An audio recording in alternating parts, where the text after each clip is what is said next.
నంద్యాల జిల్లా కోర్నపల్లెలో ప్రభుత్వ టీచర్పై టీడీపీ నేత బూతులతో రెచ్చిపోయారు. గవర్నమెంట్ స్కూల్లో రేషన్ బియ్యం బస్తాలు దించొద్దని, విద్యార్థులకు ఇబ్బంది కలుగుతుందని ఓ ఉపాధ్యాయుడు అడ్డు చెప్పాడు. దీంతో టీడీపీ నేత డీలర్ విజయ్ భాస్కర్ బూతులు తిడుతూ రెచ్చిపోయారు. ఎవడు ఎంఈఓ లోఫ్ అంటూ 164 సీట్లు వచ్చాయంటూ పచ్చిబూతులు తిట్టారు. దీంతో ఆ ఉపాధ్యాయుడు బిత్తరపోయాడు. సహా ఉపాధ్యాయులు విద్యార్థుల ముందే ఇలా నోటికొచ్చినట్లు బూతులు తిట్టడంతో మిన్నకుండిపోయాడు. ఈ వీడియో సోషల్ మీడియాలో వైరల్ అయింది.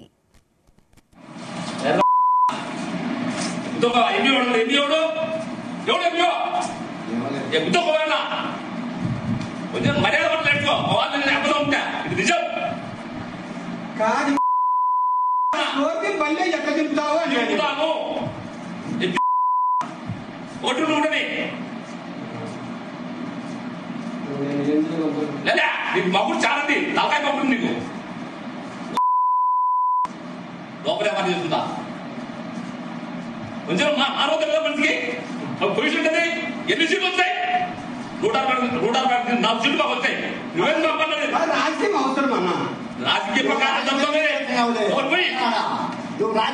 ఎంత బాగుండు రాజ్యం లేదు.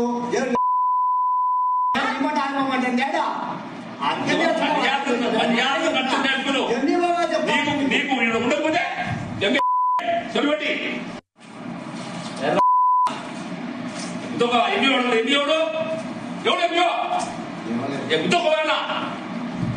కొంచెం మర్యాద పట్ల నేర్చుకో. వాళ్ళని అబద్ధం ఉంటా. ఇది నిజం కాదు. బల్లే ఎక్కడ చెప్తావు అని చెప్తాను.